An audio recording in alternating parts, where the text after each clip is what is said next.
sick of being social engineered. It's not funny.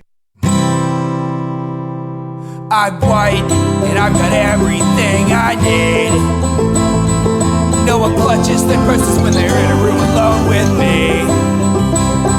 And I can drive for any neighborhood I please at any hour, and the police don't do a thing. So if I see a penny on the ground, I leave it alone and fucking flip it. I'm a straight white male in America. I got everything I need. I'm a guy getting paid more than a girl with a degree. And I can walk down the streets after dark, no one wants to rape me. And I can get a girl pregnant and just as easily flee. Just like my straight white male dad did to me. So if I see a penny on the ground, I leave it alone and fucking flip it. I'm a straight white male in America. I've got all the luck I need. I've got a pile of broken mirrors and I'm walking under ladders and I'm spilling tons of salt, but to me that doesn't matter, cause my skin and my gender and my orientation are the best things to have if you live in this nation. I recommend it highly.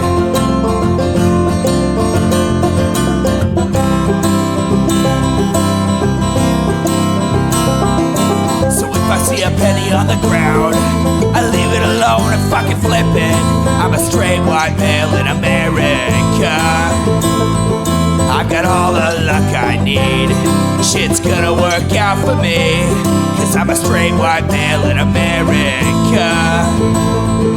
I've got all the luck I need. Hey everybody, welcome to the Intellectual Dollar Tree. We do this show live every Wednesday at 7 p.m. Pacific right here on Twitch.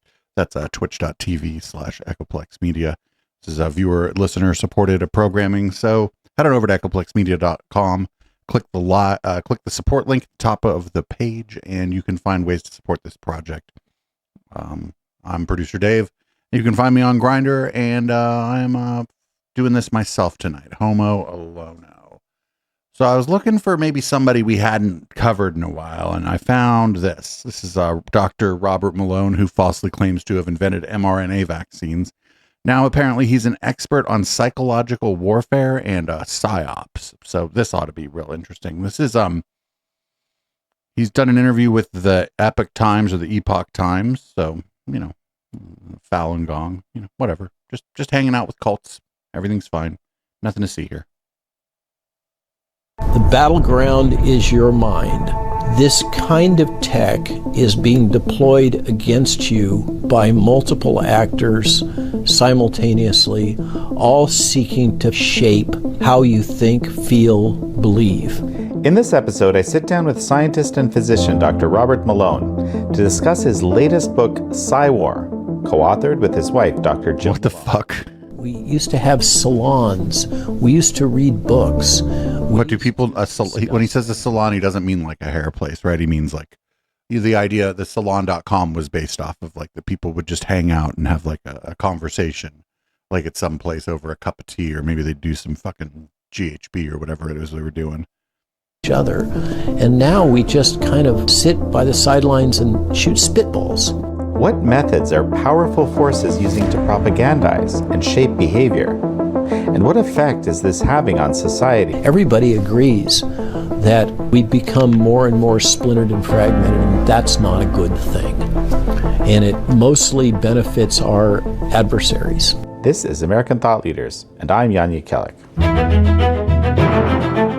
Dr. Robert Malone, such a pleasure to have you back on American Thought Leaders. It's been a while, and There's something unsettling about the host. Talk to you and learn from you. In past episodes, we've talked quite a bit about all sorts of things related to the COVID-19 pandemic. Right, today I want to focus really on trying to explain some of the basic approaches of the psychological warfare and also some of your proposed solutions to dealing with this, because it comes off as being deeply frightening, frankly. Let's talk about Psywar. What is it? Psy-war is a term I didn't invent. It's actually used by the brigade down in Fort Bragg that call themselves the Psy-war soldier. It's a Oh, really? psychological warfare. So he didn't coin the term. I'm surprised he didn't say surprised the motherfucker didn't say he invented psychological warfare. Which has become increasingly a core function, a core capability in militaries all over the world, but absolutely in the West, and in particular the United States and Great Britain have really pioneered the use of psychological warfare, or fifth-generation warfare. Fifth-generation warfare. The challenges, let's say gently, of the modern insurgencies such as Al-Qaeda and the Taliban, in which those movements have very effectively exploited religion and other social dynamic kind of psychological aspects as part of their overall battle strategy. And so insurgent groups have always had to do that, though. The only thing new is the internet and the speed at which the information can travel. But yeah, insurgent groups always use fucking propaganda. Like, what is this guy do? This is nothing new. Found it necessary to try to develop capabilities that would be able to match or exceed those of these kind of indigenous insurgencies that have been so effective, going back to the Vietnam War. Something that struck me not too long ago is that we actually really live in a society where it's become kind of normal for people to try to manipulate you. I mean, a lot of advertising. Yeah. Oh, shit. Did you know in the last few years that people have been trying to manipulate each other? Saying, you gotta be fucking kidding me. This way, and especially with the advent of social media, and then especially with juiced up with AI to study the entirety of your profile, I guess that it's called, and feed you exactly what will impact your buying choices best. That's just one example of many, but that's just how things work today, isn't it? Increasingly so. That's very much the norm in marketing, for sure. In psychological warfare is an adjacency to marketing. Propaganda is an adjacency to marketing. It has a lot of the same forces, the same technologies, the same approaches, the same underlying psychological and social science underpinnings that drive it. And earlier on we were talking about Edward Bernays, and in one of the early chapters in the book we talk about the inventor of public. That guy didn't invent public relations.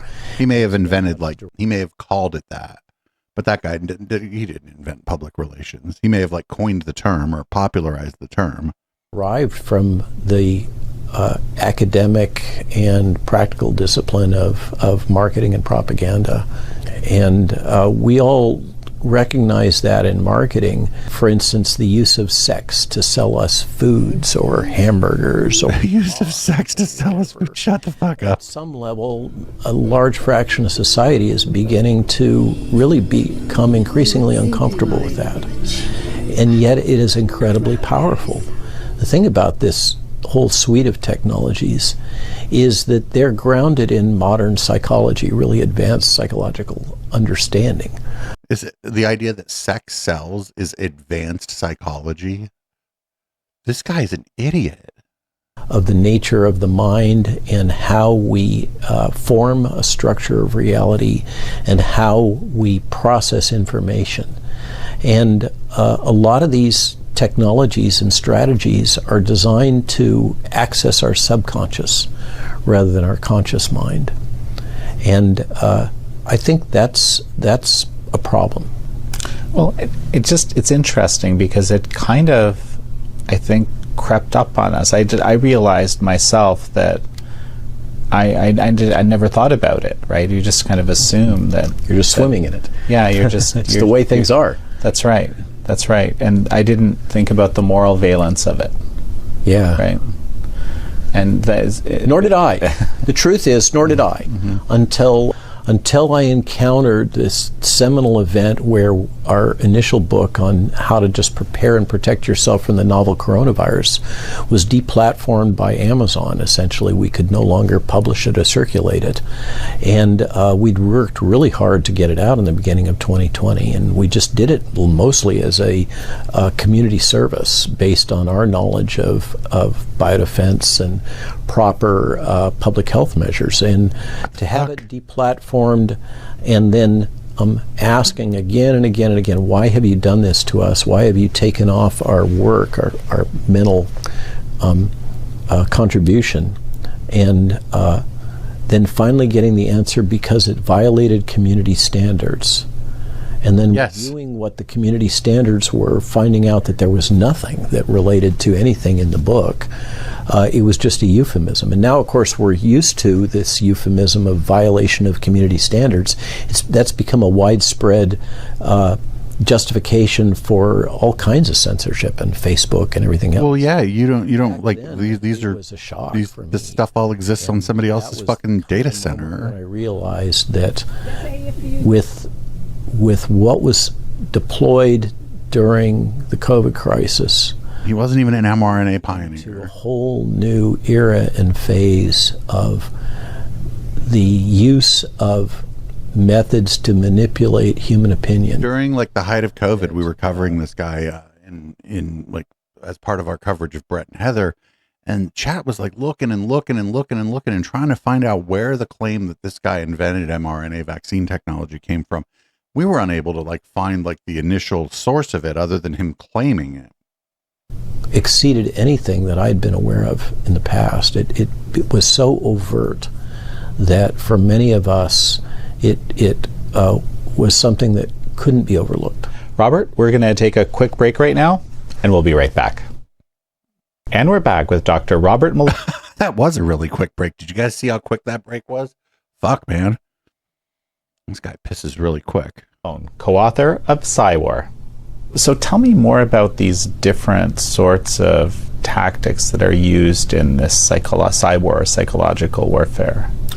So there's a whole range of tactics that are used that span from the nitty-gritties of digital manipulation of information and targeting of specific individuals with manipulated information.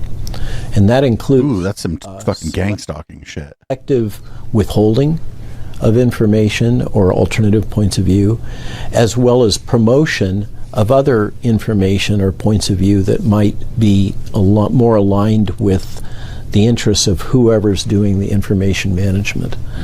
But one of the simplest to kind of serve as an entry level for understanding the nature of this and the logic is nudge technology. Nudge technology. is That, but largely emerged. dude, he's going to describe like just institutions trying to convince you to do things that you might not otherwise do. We're talking about like in the 70s and 80s, there's a big push for recycling, but they wanted to nudge you in that direction. They didn't want to like fucking threaten to throw you in jail and shit. So they used marketing to nudge people to recycle more. That's what he's talking about. He's talking about like public service announcements. He's talking about like, remember even those fucking weird ads from the Church of Latter-day Saints where they would like just show like a thing that could have gone bad, but then the people in the thing like, well, this could have gone bad, but let's just turn this into a good thing. All that stuff. That's what he's talking about. He's just talking about like PSAs. Emerged from academics in the United Kingdom. And the example we always use when we talk about nudge is we talk about a practice that was implemented in Schiphol Airport in Amsterdam, where there was a problem with the urinals and cleaning of the bathrooms and men not being careful. Let's put it that way. Yeah, and like pissing on the floor and shit, dude. Yeah. People don't know how to use a urinal. It's like they're afraid to stand like right up in that shit. Just stand right up in it. If you put a picture of a fly as a sticker inside the urinal, suddenly the cost of cleaning the bathrooms went way down. The bathrooms became a lot more clean. 8% didn't go way down. But yeah, people are going to piss on the picture of the fly. Yeah, that's like, fuck it. That's pretty cool. That's pretty smart. What the fuck is this? Fucking mind control. We put a sticker there and you piss on it. They would aim at the fly and they wouldn't end up contaminating the other space. So this is really one of the simplest examples of nudge technology. But nudge has evolved into a large... That's hella smart. ...of logic... So they can't pee on the fly. ...abilities to gently direct individuals and populations towards various agendas that those that are doing the social engineering think are beneficial. So, for instance, we generally, most of us now believe that smoking causes cancer, it causes emphysema, it causes all kinds of problems. Most of us now believe. I think I would go with nearly everyone knows.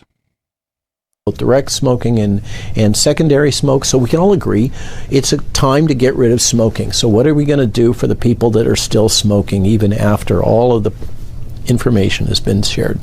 Well, we can start doing things in which we provide subtle cues in a variety of different formats, including in all the programming. Remember, there was a long time when you weren't allowed to see anyone smoke a cigarette on television. That was forbidden, and it largely was forbidden in the movies. If somebody was smoking a cigarette, the movie ratings would shift because that was, it was akin to Christian Post. Showing somebody smoking was a bad thing, and we needed to stop that, so we were no longer to show people smoking. We don't want to romanticize it, presumably. Absolutely, right? For the greater good. We can, right. for the movie studios, there was a decision by the movie studios, though. No, there was no regulation around it. I think maybe the movie studios thought it was more profitable just to not show people smoking, or that the television studios. Maybe they found that not only is it maybe not the greatest thing in the world to show people smoking, but also the ratings might be lower for shows where the characters smoke. Health thing, and so there were all these subtle cues, and in the UK, if you buy a pack of cigarettes, you find images of diseased lungs and things like that on the cigarettes, and with any that's not subtle. Canada as well. Yeah, you have to you encounter these horrible images all the time. This is subtle. We can all say that that's probably a good thing. And then another example of nudge is that we now live in a diverse culture. It's ethnically diverse, it's religiously diverse, and there's this history of bias against people who are different. And so what can we do to reduce that bias? Well, we can make it so that media content shows ethnic diversity. This is also, as society becomes more diverse, if you want to attract different kinds of people to watch your television shows, maybe show people that look like them or come from a neighborhood like them or worship the same God as they do. They might be more inclined to continue watching your show because they identify with one or more of the characters in one or more ways. Anytime he starts talking about the media, and especially like entertainment media, not news media, this is about the money. Things like interracial marriages, and represents religious diversity. And if it's necessary in order to make the point that we over-represent certain groups compared to their representation in the population, well, that's a good thing. Because we want to get to the point where we are able to eliminate these kinds of biases in the general population. So I can sort of see where this is going, but this is all what you would call nudge. That's very interesting. And nudge now what he would call nudge into all kinds of policies. Sure. And this is very deliberately and systematically. It's just the carrot, not the stick. Sorts of sectors. In particular, by public health. Right. There's something about public health, and it has to do with the way that masters in public health people are trained. The focus is on the population, not on the individual. Right. And when you think about Well, if you're nudge dealing with the technology, public, that's a population. Sure, the population is made of a group of individuals, but if you're dealing with the public, you can't tailor everything to every individual. Who has the fucking time? and this being deployed by governments and non-governmental organizations and transnational organizations like, say, the United Nations or the World Health Organization, Damn, a lot of empty seats there. you end up in a situation in which somebody is making a decision that this is the way the world should be and this is the way you should think. And so we're going to take this very powerful, subtle ability to provide cues to manipulate how you're thinking, what your emotions are, what your beliefs are, and we're going to deploy it for this topic or that topic or the other topic, and maybe it has to do with things that are controversial, that there isn't broad cultural consensus on. Then you're in a position where you are making a unilateral decision. You could say an authoritarian decision. Someone is making a decision about how people should think, what they should think, how they should feel, how they should behave in the world, without consulting them. And you're using technology we keep coming back to this. You can't consult every individual about everything that you do. That would just you would be frozen. Nobody would ever make any decisions about anything. So powerful and effective that you're literally reprogramming their mind without their consent. You do a really remarkable job, actually, in Scywar documenting sort of the various different types of methods. This being, I guess, kind of like a basic example. Yeah, it's the easiest. Yeah. Nudge is the easiest. The one that bothers me the most, frankly, because of who I am as a physician, is what I call psychological bioterrorism. What? My awareness of this as a process. Was relatively recent. Basically, you're creating a fear narrative, fear of infectious disease in this case, but it can be many different things. It can be fear of climate change. So you promote this existential fear, this fear of death. Okay, one of the most powerful fears we have. You promote this fear through this series of steps, and then you provide some sort of a magical resolution. This leader or that person or this corporation suddenly has the solution that will resolve your fear, and then that allows whoever the promulgator of this strategy to then capture whatever the benefit was that they were seeking, whether it was profit, because this, I believe this is now being done routinely as a marketing ploy by the pharmaceutical industries. One of the advantages of psychological bioterrorism, it's propagated through media.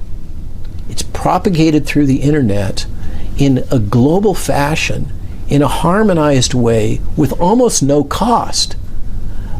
It's amazingly effective. And this is another example of how this kind of psychological warfare can be deployed. And it's the one that I find most concerning. Because fear is such a powerful motivator, and all sorts of people, I mean, this is what's coming to my mind, with the absolute best intentions will want to share that information. It's so very serious. I used to refer to this as fear porn. But I think that's a gross oversimplification.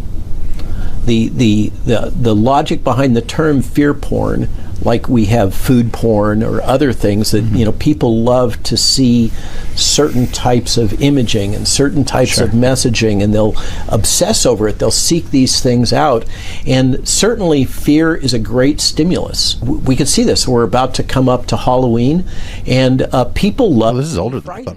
They love to go to these roadside attractions, and they love to watch scary movies. But Halloween, you're not really afraid of the shit at Halloween. Maybe little kids are sometimes, but you're not afraid of the shit at Halloween. Halloween is fun.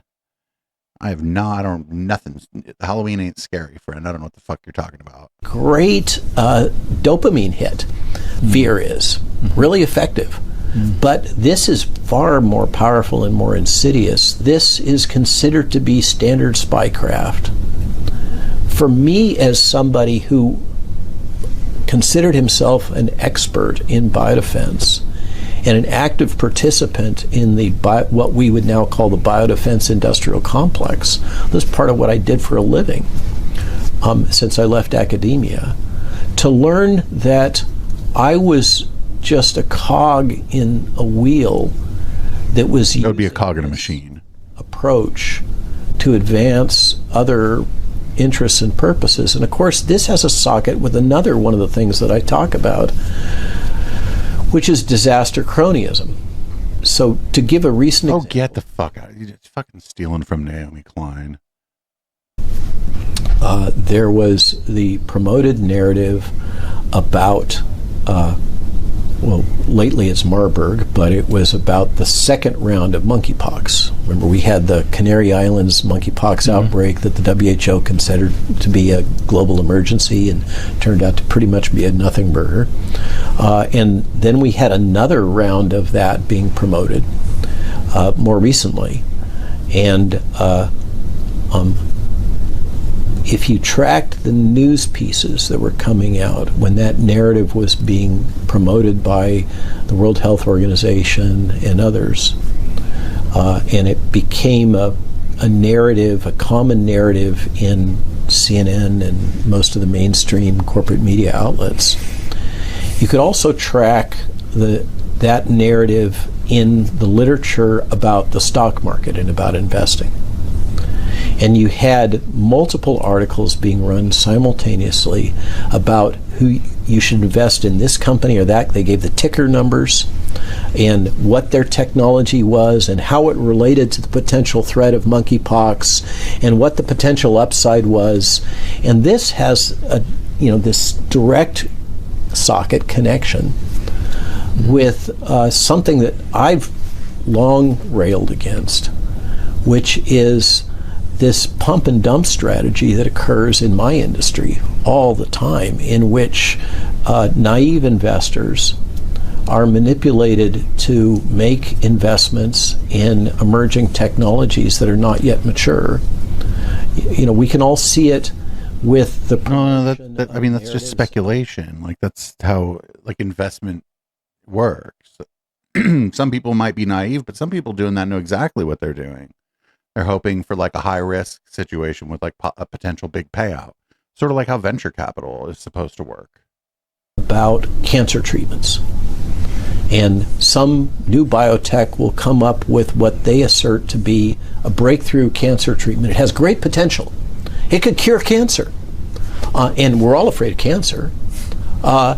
They just need. You should be skeptical when you hear X or Y is going to cure cancer, because cancer is a category of diseases, and I'm not. We're probably that there will be just like there are many kinds of cancers. As we find treatments and possibly cures for different kinds of cancers, there will be different kinds of treatments and different kinds of cures.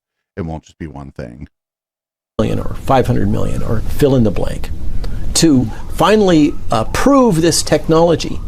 And so there's a rush to invest, right? And the way that ecosystem works is that once those investments are made, if that technology never matures, or if it takes longer to mature than was projected, or if it doesn't really meet expectations, the company still holds all that capital. Now the market cap goes down, the valuation of the company goes down, the valuation of the stock, all those people that put money into that stock have lost money, but the managers, the people that are deriving their salaries, that find it necessary to continue to have that pool of money, they keep all that cash. And they can continue to spend it however they want, this pump and dump strategy. So this whole ecosystem flows from psychological bioterrorism. Wait, what? To disaster. No. This has nothing to do with what he's calling psychological bioterrorism. This is high risk investment. emerging biotech has always been like a risky place to put your money. Any financial planner would tell you that that's a risky place to put your money. Or what Naomi Klein calls disaster capitalism, to do not, you keep my girl's name out your mouth, investments on Wall Street to fuel emerging technologies and startup companies. When people encounter this, or when I show the videos from the Psy-War Brigade down in Fort Bragg, the recruitment videos,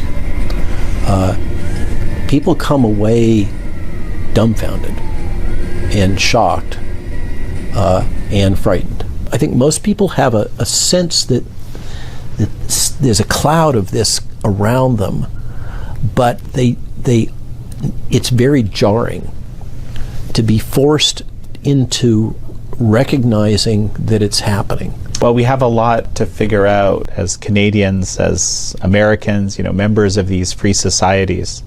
Dr. Robert Malone, it's such a pleasure to have had you on.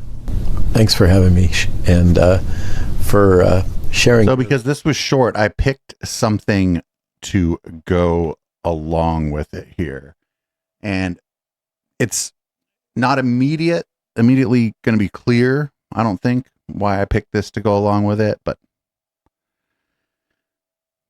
this is a thing about gang stalking, targeted individuals. Like gang stalking is real and should be studied. Conference keynote speech by Professor Sam Vaknin. And this is also fairly short. It's about victimhood gang stalking is a relatively new phenomenon, which could be dated back safely to the rise of social justice movements such as Me Too. What? In victimhood gang stalking, people who self-identify as victims, people whose victimhood constitutes their entire identity. Okay, I'm already mad at this. These people group together, collude and collaborate against someone who is ostensibly the perpetrator, the evil one. It's a morality play of all good, angelic people versus all bad, evil doers.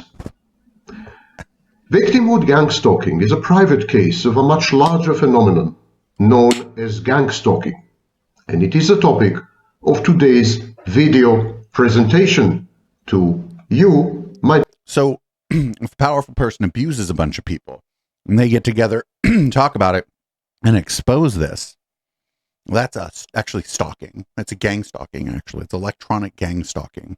They're not like sharing their experiences, warning other people about some powerful person's behavior and hoping maybe that some form of justice or retribution occurs.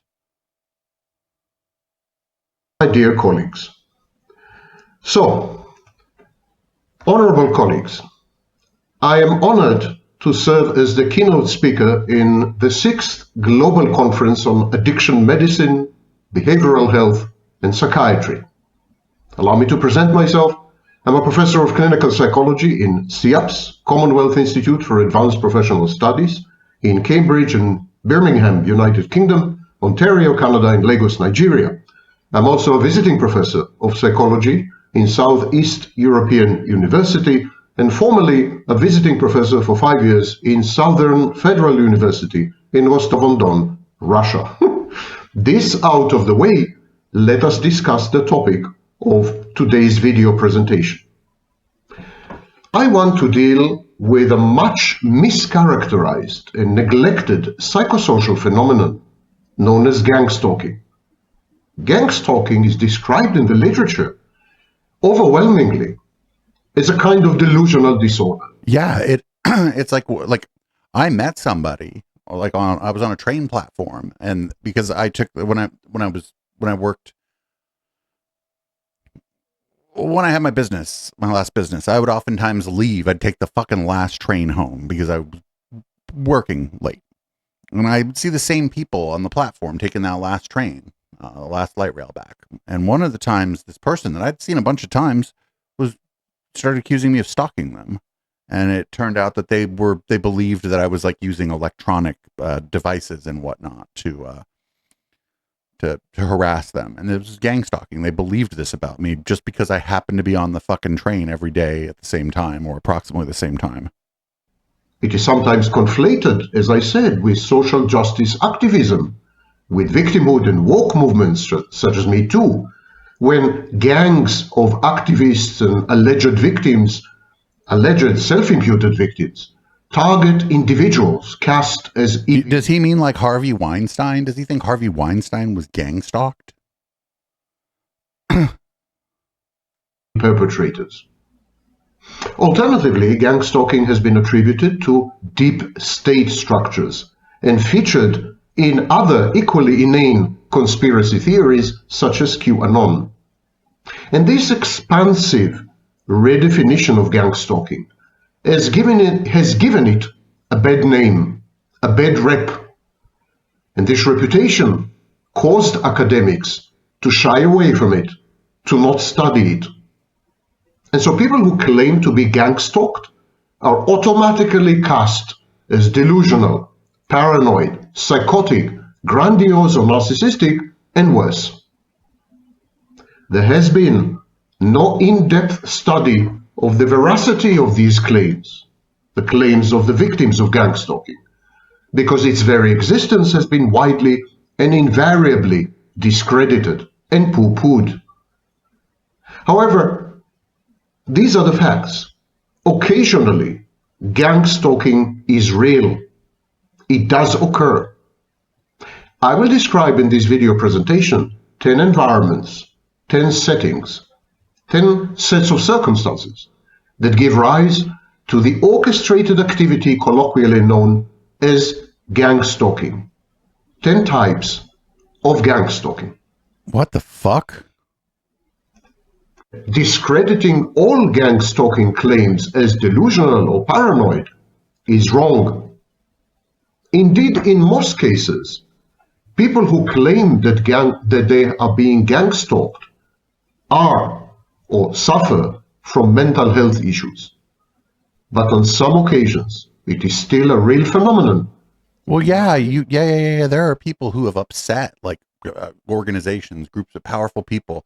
For example, Scientology for a long time did some version of what we might call gang stalking against their detractors, but they were doing it kind of loud and proud. This is like what he's talking about now. He's like trying to act like this is a thing that happens all the time. But most of the people who think they're being gang stalked think that like people are using the cell towers to give them a headache and shit, and that the people who they see every day because they have maybe the person has a similar routine to them, I think those people are stalking them. That's kookaburds. By a clueless, and I would even say arrogant, academic establishment. Targeted individuals do exist, and I'm one of them. Wait, what?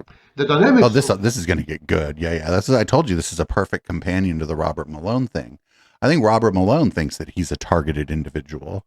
Gang stalking, when it does occur, this collusion and collaboration between multiple individuals around a shared target, this resembles what we call shared psychosis. There is an inducer, someone who generates the dynamic. And then there are if five people are criticizing your work because it sounds crazy, are you being gang stalked, or are 5 people just criticizing your work because it sounds crazy? The dynamic on the fly. And these are known as secondary induced participants. So it is a form of shared psychosis involving, in some cases, a fantasy. The participants in gang stalking usually cast themselves in terms of good versus evil. It's a morality play. They deploy a splitting defense. The participants in the gang, the members of the mob, the extensions of the group, these people describe themselves as all good, while the victim, the target of the gang stalking, is described as all bad, is demonized. That is a classic. Is he talking about fucking? He's literally talking about like people getting together to like expose essentially, or to like raise awareness about another person's bad behavior. Again, probably usually somebody powerful in some realm or in some institution, where they're like abusing their power. And the only thing that the people who have been on the receiving end of that abuse of that person's power, the only thing they can do is get together and tell people about it, because that's their only recourse, right? They don't have power within the institution or within, in Harvey Weinstein's case, within the entertainment industry. So the only thing they can do is talk about what happened and try to find other people that it happened to and pool their resources, I don't mean money, but pool their resources, their ability to reach people, pool their influence to try and see some consequences happen as a result of the person's behavior. This is not stalking. This is called comeuppance. Infantile primitive defense mechanism known as splitting. At the same time, the group empowers its members, and there is a sense of grandiosity, narcissistic elation. The empowerment is the outcome of the ability to inflict distress and pain and hurt on the victim or the target of the group. This ability translates into a power dynamic. Yeah, but it's flipping the script on an existing power dynamic in the circumstances he's talking about, right? Again, he mentioned the Me Too thing. The power dynamic, the script got flipped because it was the powerless banding together to take action against the powerful. And once you had enough of the powerless making enough noise and getting enough attention, the fucking script got flipped, and now the people who were victimized by this person now have the power. As well they should in many cases. Are there problems with this? Of course. There's internet mobs and shit, and people get piled on for no good fucking reason. And yeah, of course. Because none of this stuff's going to play out perfectly. It's playing out in an imperfect society, and imperfect individuals are involved in the activism. Devolves into a power play.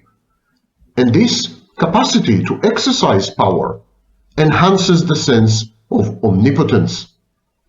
There are also grandiose reactions and narcissistic elation, which have to do with the arcane length. Does he mean like Schadenfreude? He's probably just talking about Schadenfreude, how you feel real good when powerful people fall. The secret knowledge within the group, including the knowledge of anticipated actions that the group is initiating internally. OPSEC, you mean? That are to be inflicted on the victim or the target by surprise. Taking the victim by surprise is a very empowering experience. It's intoxicating. There is a power inebriation within the group. I will describe now 10 situations where gangstalking is actually very common. People with narcissistic personality disorder, and to some extent people with borderline personality disorder and antisocial personality disorder, tend to use emissaries. They're known colloquially as flying monkeys. They tend to recruit and convert people to the cause, and then they send out these people as cannon fodder or kind of soldiers. And the flying monkey's role is to communicate with the target and the victim, and to cause the target or the victim distress, and to obtain favorable outcomes by initiating this kind of contact or communication. Many flying monkeys are unwitting collaborators, but some of them are fully aware of what they're doing. They are, for example, self-aggrandizing covert narcissists who seek narcissistic supply by creating alliances. Yeah, sometimes it feels good to tell somebody who's like done a bunch of bad shit to other people that they can go fuck themselves. If that's like covert narcissism, then I guess so be it. Coalitions with the group. They could be psychopaths who are out to secure some goal.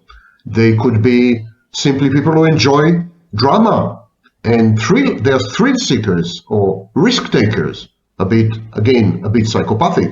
But he's leaving out, like, he's like, doesn't not leaving room for the possibility that when groups of people get together to go after somebody because of their fucking behavior, that the person who they're going after is actually exhibiting very poor behavior, very poor judgment, and that it's righteous to go after them.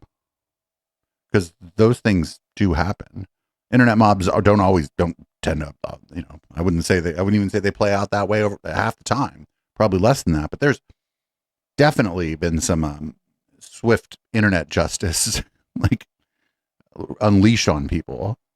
Free riders within a typical situation of gang stalking. These are people who are more or less lurking or observing the action as a form of entertainment. So flying monkeys and unwitting collaborators create conspiracies, but not in the conspiracy theory sense. Conspiracies, when I say conspiracies, I mean structural, goal-oriented alignments. You mean a plan? And so they create conspiracies, and these conspiracies are rigid. They have the goal of diminishing, hurting, disabling, attacking, distressing the target or the victim. This is one form of gang stalking. Another form of gang stalking is... I'm sorry, he lost me when he started saying that, like, Me Too was gang stalking. I'm just like, dude, get the fuck out of here. Networking, like-minded coalitions or alliances of like-minded people who regard the target or the victim as a legitimate vector of attack. They think the target and the victim deserve what they have coming. But what do they have coming? Is it public shame? Because most of what happened now, Harvey Weinstein, as you know, in no small part as a result of Me Too, ended up facing legal consequences. But a lot of times, it's just like people just don't like you. People are like, oh, this is what's going on. Oh, I didn't know that. Fuck that person. And I mean, that's sort of the consequence when you behave in a way that people don't like, and then other people be like, no, this is real. Flying monkeys, collaborators, allies, free riders, they all join the group. They all form a part of the crowd, a part of the mob. And this coalition attacks a highly identifiable target, indeed a targeted individual usually. Of course, gang stalking can have as its target a corporation or an institution or even an idea or a belief or an ideology or a political party. Now he's taking this, and now anything's gang stalking. Now I guess fucking getting together to watch a Twitch channel, technically you're gang stalking the person who's fucking presenting the content. Political candidate. Anyone. Gang stalking is when you criticize somebody running for office. You get together. Gang stalking is when you get together to try to make sure someone doesn't get elected. I think could become the target or the victim of gang stalking. To claim that gang stalking does not exist is absolutely counterfactual, especially in the case of narcissists. Narcissists engage flying monkeys, their long army. They engage them in smear campaigns, in gang stalking campaigns, in targeting victims and others. Smear campaigns are a variant, a private case of gang stalking. They involve the spread of falsehoods, defamation, and libelous claims, all of them wrong and all of them lies. The spread of this misinformation and disinformation among the social group and the social network of the targeted individual, so as to inflict reputational damage on the individual and disable the individual professionally. I'm sorry, has this guy never encountered groups of people? Yeah, people gossip. People be gossiping. Some of it's true, some of it's not. Yes. Doesn't matter if it's school kids, or people at their office, a fucking church group. People be gossiping. Also individually, psychologically. Smear campaigns create havoc and severe damage, even to physical health, but definitely to the target's ability to function, to the target's ability to obtain outcomes, interact and interface with other people, create alliances and collaborate with other people. In some cases, smear campaigns cost the victim dearly: his job, his marriage, his family, his prospects, his future. Smear campaigns are a blunt instrument in this sense. They are highly destructive. And so they are founded, smear campaigns are founded on groups of people working together. They lend each other credibility. So the other thing about this is, like, smear campaigns generally include true information as well as false information. You don't have to lie to quote unquote smear somebody. What if what you're saying is true?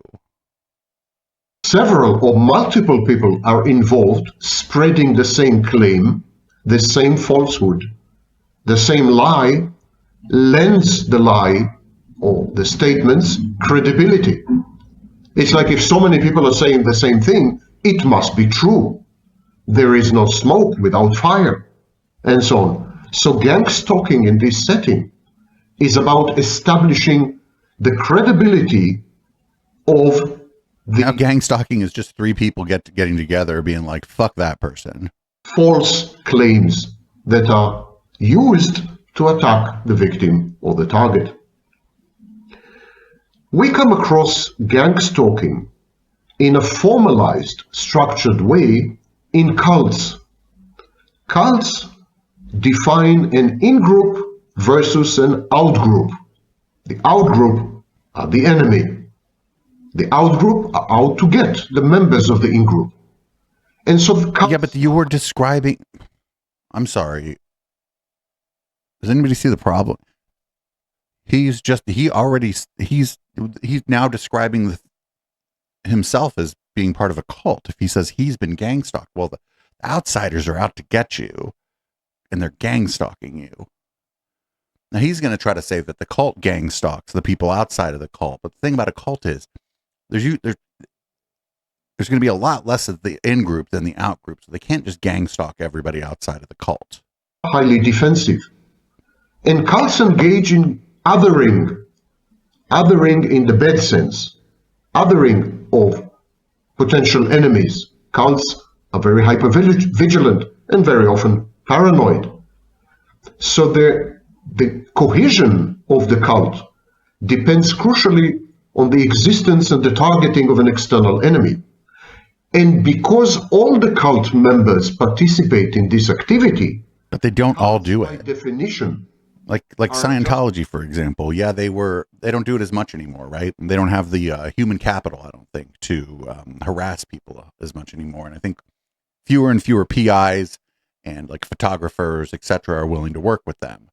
So they used to do this. Yeah, he's not even going to bring this up though. He probably he's not going to bring this up. And the people that were targeted by Scientology generally had like the receipts. They were like, well, here's a video of these people fucking harassing me. So that's not what we mean when we say targeted individual or people who believe in gang stalking, right? What's happening there is just plain old stalking. Just another name for gang stalking.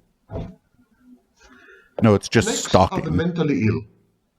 Mentally ill people, especially people with personality disorders and to some extent psychotic disorders, tend to join forces, to gang up, because mentally ill people mutually reinforce their delusions and paranoia.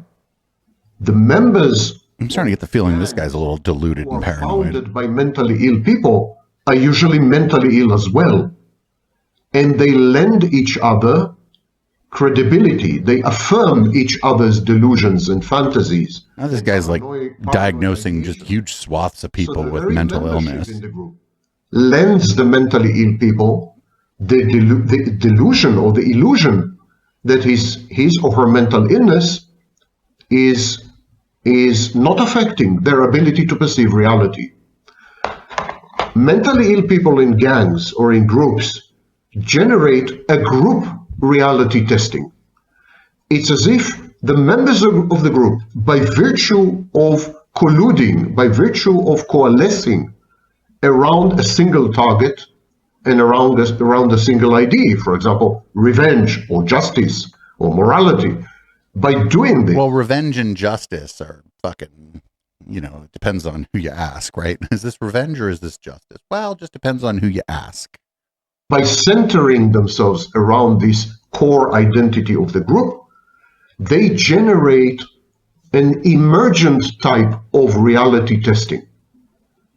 But this reality testing is built on misattribution and fantasy. It is the reality of the members of the mentally ill group, not the reality of healthy or normal people. And I'm sorry, what now? This is bonkers, right? This is like, well, if people get together to fucking talk shit on you, they must just have mental illness. It couldn't be that they all don't like you, or that you've done all of these people wrong, or that you've done enough of these people wrong that the other people, the people you haven't done wrong, like see what's going on and are going to try to take some action to like warn other people about it or attempt to like stop it, or even to attempt to help the victims of whoever exact their revenge. Like, this guy leaves like no room in his analysis for the fact that sometimes this shit is righteous. Yet it is very compelling. It is very convincing. It's a narrative that easily captures outsiders, such as documentary filmmakers. Or oh shit, now the fucking lawyers, documentarians are in on it. Even law enforcement. Mentally ill people usually work, when they attack a target or a victim, usually do work in groups. And to deny this is to deny reality. They tend to flock and herd themselves into highly specific forums. When you go online, you can find literally forums and groups, including so-called euphemistically support groups, where mentally ill people congregate, choose a victim or a target, and then demonize that person. What? And then it's a short step from demonizing the person to taking action, attacking the person, seeking to damage the person's reputation, canceling the person, lying about the person. I knew. Yeah, this is stupid. But this is exactly what like Robert Malone thinks happened to him, essentially, right? This guy's explaining it in a fucking amazing way. But this is now, it's just saying that if people band together to try to to shine light upon a person or an organization or whatever, that it's harming other people, harming the environment, harming animals, maybe even doing things that are detrimental to themselves. Now it's fucking stalking.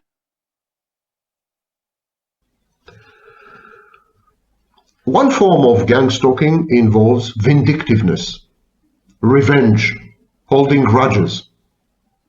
So you mean like the way that humans react to when they perceive that someone else hurt them?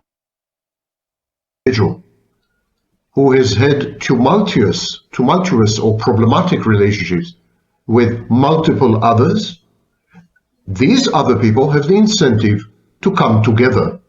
But what if now this is going to sound crazy. Wait, no, it's not.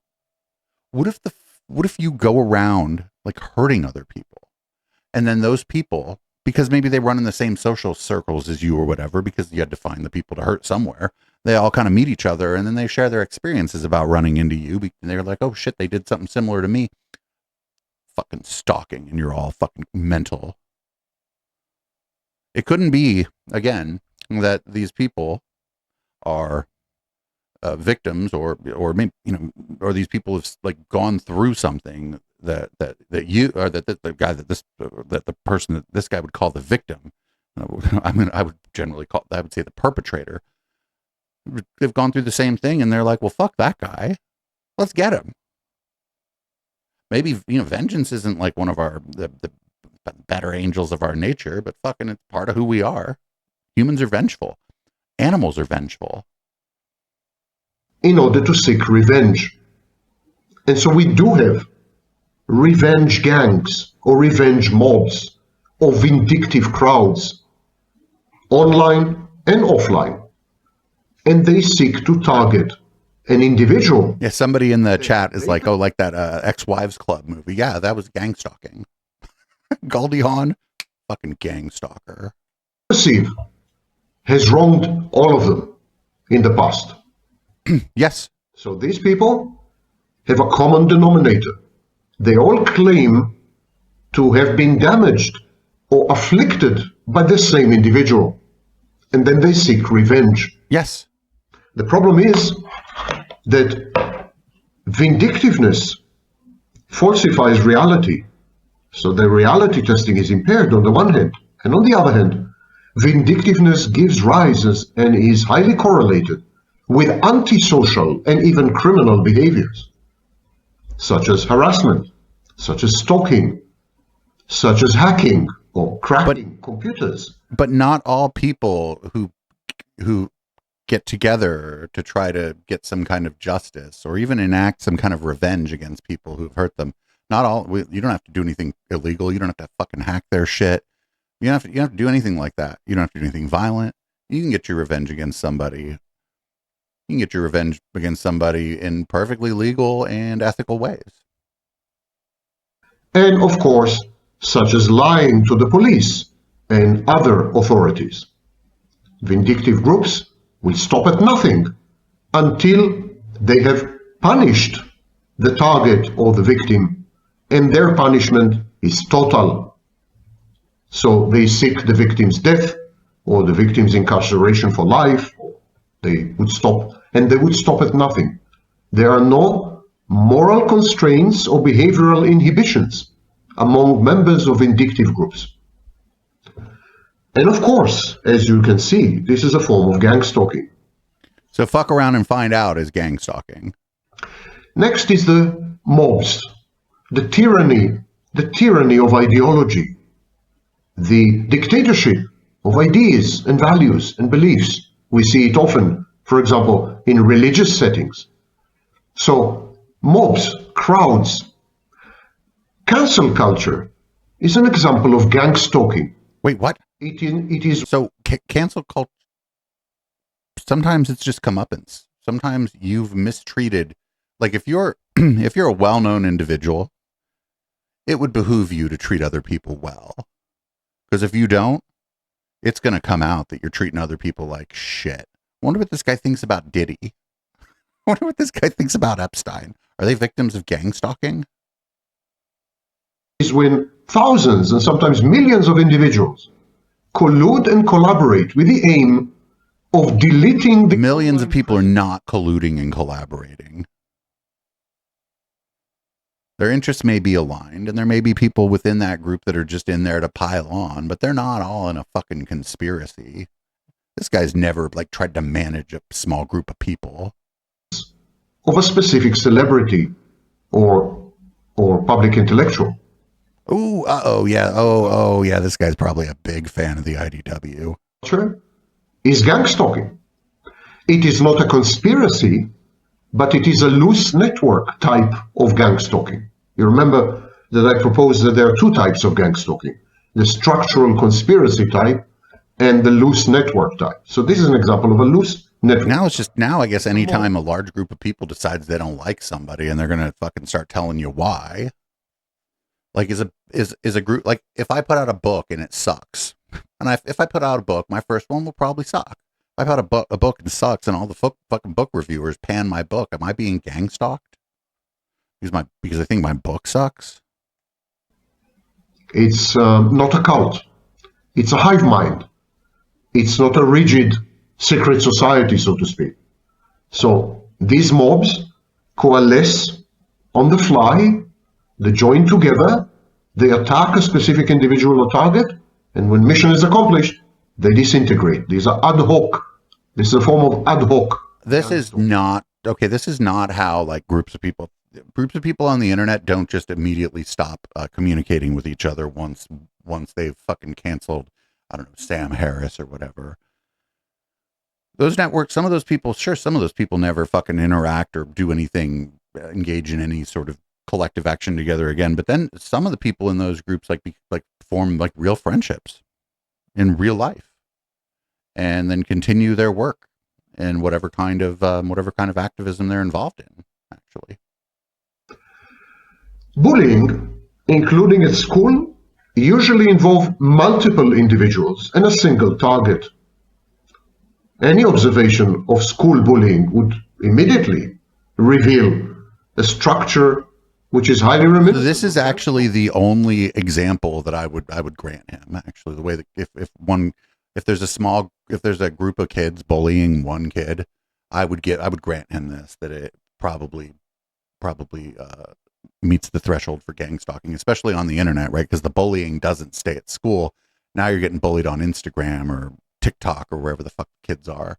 So this is the only one I'll grant him, but he's probably gonna say this in a really dumb way. These are gangs. Bullies work very often in gangs, and they attack highly identifiable, targeted individuals. But bullying can take place in multiple situations and settings, for example, in the workplace. And so whenever bullying takes place, the bully compromises others. The bully co-opts other people. The bully forms ad hoc networks around the act of bullying. People join the bully because they equally hate the targeted individual, or people join the bully because they don't want to be bullied. And as allies of the bully, they purchase immunity. They're safe. But that's not how bullying works. If you get together to help bully kid number 3, for all you know, your kid number 4, well, guess what? You're next in line next week, kid. Enjoy the fun and entertainment. They're a bit sadistic. People join the bully because the bully guarantees long-term favorable outcomes by getting rid of some obstacle or some problem. People join bullies for a variety of reasons, but it is extremely rare for a bully to act alone. Bullies fit into a corporate culture. They are usually encouraged implicitly. They're egged on in some way. Someone is turning a blind eye. Bullying is a form of conspiracy or collusion. And because it involves, invariably, it could just be one person bullying you if they're significantly more powerful than you. A prime example of gangstalking. Other people might not help you, even if they don't like the person bullying you. That is inconvenient, institutionalized, socially acceptable, and even commendable. For example, religious excommunication. When you run afoul of some religious edicts within your parish, within your religious community or church or synagogue or mosque or whatever it is, you are your tabernacle. Some excommunication is ritualized and formal. Some excommunication is unspoken. It's a kind of silent treatment. But excommunication is like a virus. It spreads across the entire community. There's no. Why don't they want you around? Like the reason here is being left out. Like, sure, there's places like Scientology where if you don't accept the fucking whatever teachings of L. Ron Hubbard or whatever the person, whatever directly above you or whatever, yeah, then there's like it's very, you just get fucking ostracized. But there's like other situations in a church group where maybe they don't want you to fucking be part of the church group because you're being an asshole or you hurt somebody or you hurt multiple people within that. Like, if you're ostracized from a church group, it's not necessarily going to be based on your belief systems. It might be just that you're just shit, that you're just being shitty to the people and nobody wants you around because you mistreat other people. Just because it's in a church or in a religious setting doesn't mean that it has to necessarily have to do with the belief system. Community to be excluded from. So religious excommunication is an exercise at gang stalking. What? The religious group acts as a gang, as a mob. But this is the opposite of stalking, because they're telling you to go away, and they're like, no. And when it excludes one of its members because of blasphemy, because of adultery, because of I don't know what, whatever the reason may be. Ooh, you couldn't. I could give him some examples other than blasphemy and adultery. What about abuse?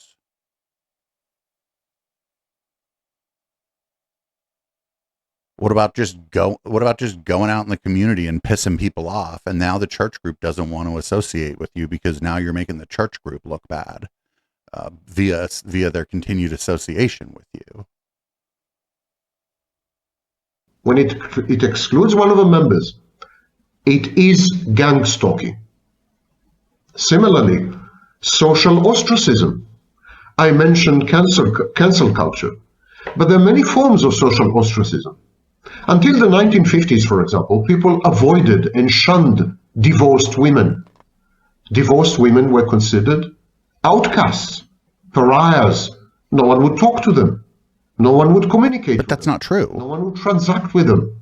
And to date a divorced woman was a serious problem, a serious diminution in one's reputation. It had a reputational cost. That was misogyny, So this not is an example of stalking. social ostracism. But social ostracism must involve more than one individual. It must involve society itself, highly specific neighborhoods and communities. And so social ostracism, by its definition, ex definitio, is gang stalking. And finally, of course, there is legal and institutional gang stalking. I'm not a fan of President-elect Donald Trump, and that is the understatement of the century. But what has been done to him within the legal system is extremely reminiscent of gang stalking. No. Wait, what? Are you fucking kidding me? What has been done to him within the legal system is as close to nothing as humanly possible. Groups of people identified with... Well, fucking now the district attorney's office. I mean, there's several of them working on whatever fucking case, I suppose. Fucking gang stalkers. Political party leveraged the justice system to persecute and prosecute a single targeted individual, in this case Donald Trump. But yeah, but then by this definition, if like somebody like fucking ran me over with their car, fucking DA's office figured out who it was and put a couple people put a couple lawyers on it to make sure that they faced consequences for running me over with their car. Fucking gang stalking. Many of the accusations were very weak and concocted. Some accusations stuck. That's not the point. The point is the sudden orchestration of dozens of lawsuits. But it wasn't sudden. And criminal processes. None of this was sudden. This suddenness, this abruptness is highly indicative of coordination. And so someone must have coordinated the legal campaign against Donald Trump. Should this be the case, we are talking about gang stalking. Legal, institutional, but still gang stalking. There is a gang, there's a group, there's a crowd, there's a mob. And they put their minds together on how to eliminate an individual, a targeted individual. Well, they did a really shitty job of eliminating the individual, let me tell you. To deny the existence of gang stalking diminishes the credibility of our profession. Because if we insist that gang stalking is invariably delusional, we fly in the face of the experiences of thousands of people who are mentally healthy and not delusional at all, and not paranoid at all. Gang stalking does exist in multiple settings, on multiple occasions with multiple people. And again, we should study this shit, phenomenon. dude. And we should afford the victims and the targeted individuals with instruments, including psychological instruments, to cope with this onslaught, to survive, and afterwards to heal and to thrive. Thank you for listening, and I wish you... This guy like literally just described the fucking district attorney's office as gang stalking. Now we don't be loving the fucking district attorney's office around here. Like don't get it twisted, right? We understand that the district attorney's office fucks stuff up sometimes, makes mistakes, you know. And there are groups of people that are unfairly targeted by like the legal system, sure. But that's not stalking. That's institutional, that's bias. That's biases within an institution. Like, I can't even with that guy. But that's like the next step from like the kind of stuff Robert Malone was talking about in the first video. I thought they went together pretty well. It's just that Robert Malone wasn't going out there, wasn't going as far, I guess, out there as this guy. But man, this guy's like definition of stalking or gang stalking just included like any group of people getting together and saying, fuck that dude. And that's not really stalking. People have had to do that for a long time. Like, what does this guy think of the Revolutionary War in the United States? He's like, well, fuck, I guess they were gang stalking the king, weren't they? The civil rights movement. I guess they were gang stalking somebody. Like what the shit? Like what the shit? Anyway, that's the podcast portion of the show. Thanks everybody for tuning in. Hang out for Red Light. I have stuff that's more, I guess, more our usual fare for Red Light, more our usual intellectual Dollar Tree fare for Red Light. But first, somebody was talking about me on YouTube, so we're going to check that out first. Anyway, I'm going to change the color of the lights in this room. I'm going to change the contents of my beverage. And we're going to go into Red Light. This is Boomers by Periscope.